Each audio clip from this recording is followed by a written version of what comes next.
Picture this, if you will. You wake up on a Tuesday. Your smart alarm clock, having already consulted with the city's traffic grid, woke you up 7 minutes later than usual because your commute is miraculously clear. You step outside, and the street lights brighten your path, dimming behind you to save energy, like a personal lighting crew following you to your self-driving rideshare. There are no traffic jams. None. Ever. Because an omniscient citywide AI has orchestrated every vehicle into a beautiful flowing ballet of efficiency. Garbage cans signal when they're full so trash never overflows. It's clean, it's seamless, it's suspiciously perfect. This is the sales pitch for the smart city, a glorious urban utopia where technology solves all the tedious, annoying problems of city living. It's a world where public transport arrives the second you need it, where a lost child can be found in minutes using the city's network. It's the Jetsons, but with better Wi-Fi and fewer flying cars getting stuck in anti-gravity traffic. The promise is dazzling, a city that works for you, anticipating your needs, smoothing out the rough edges of daily life until everything feels effortless. Think about it.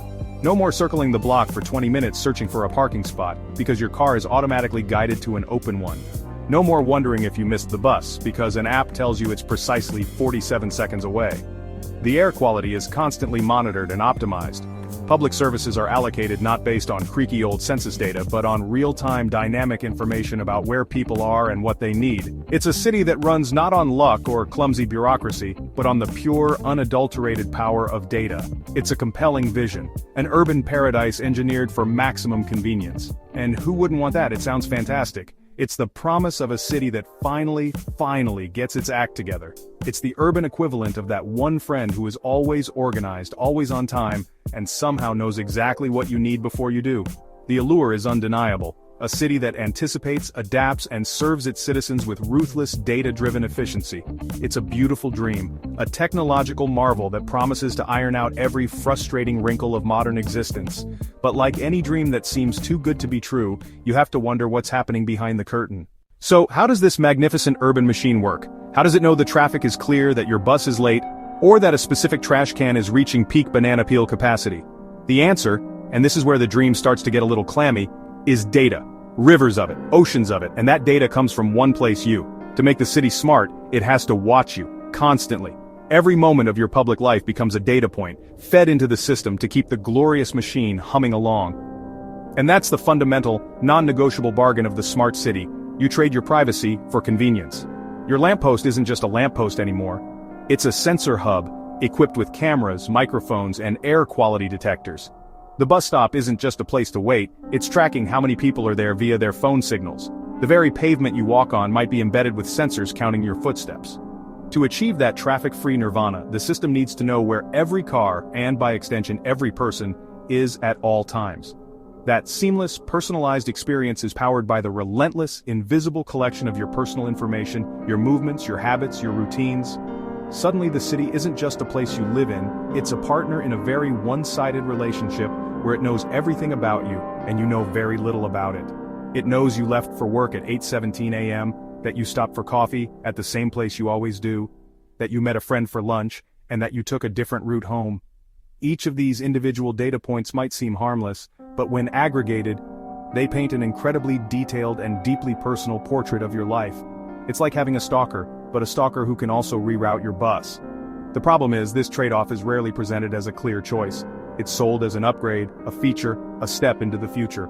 You're not asked, would you like to surrender your daily travel patterns in exchange for a slightly shorter commute? Instead, you're simply told the city is becoming smarter and more efficient. The privacy cost is buried in the fine print, an afterthought in the grand spectacle of innovation. We're so dazzled by the promise of a city that works perfectly that we forget to ask what or who is making it work. Let's be clear about what data collection actually means in this context. It's not just abstract numbers. We're talking about a vast, interconnected network of sensors designed to see, hear, and quantify everything. It starts with cameras, of course, thousands of them. But it's so much more than that. It's license plate readers logging every car that passes. It's facial recognition technology identifying people in public squares. It's Wi-Fi and cellular tracking that follows your phone's unique signature as you move through the city, creating a digital breadcrumb trail of your entire day.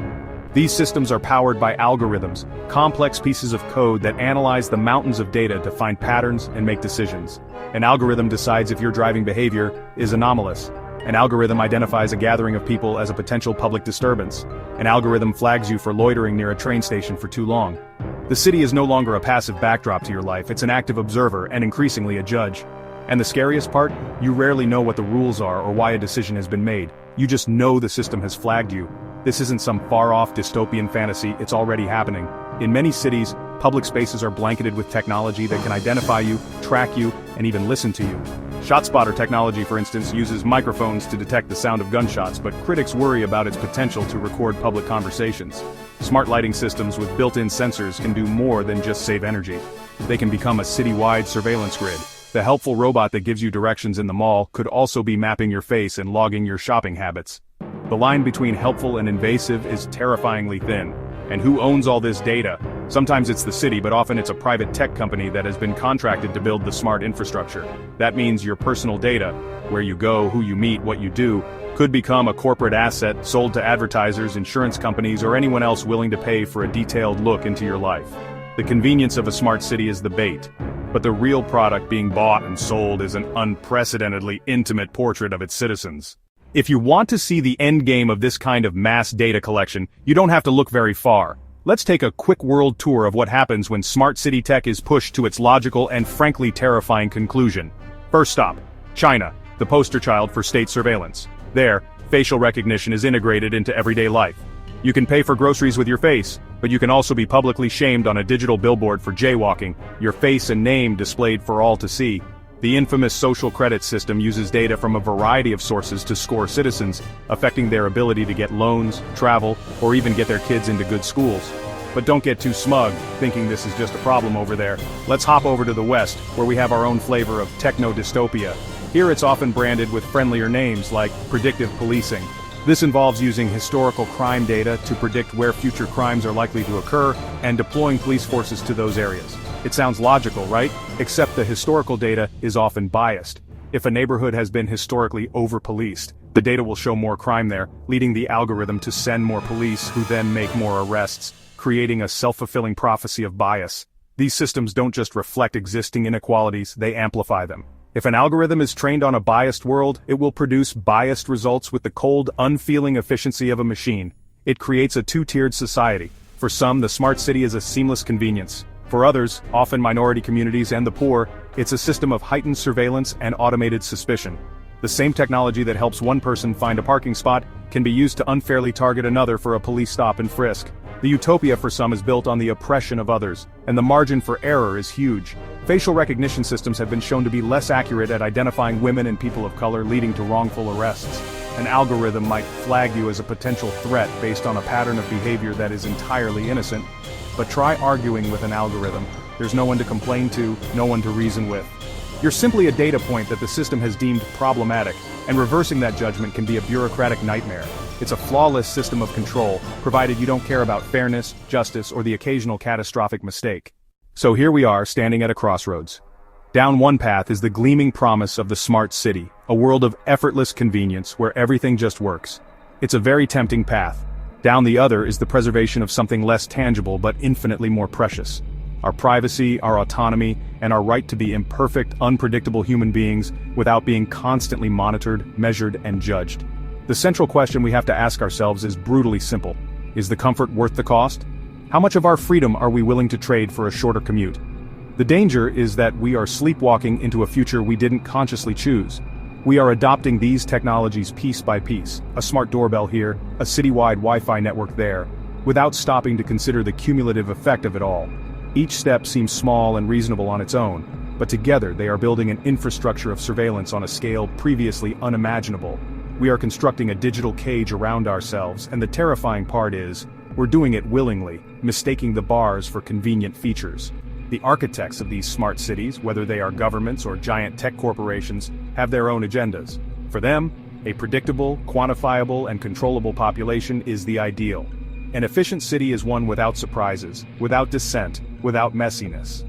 But human life is messy, freedom is messy. The ability to be anonymous, to make mistakes in private, to be spontaneous.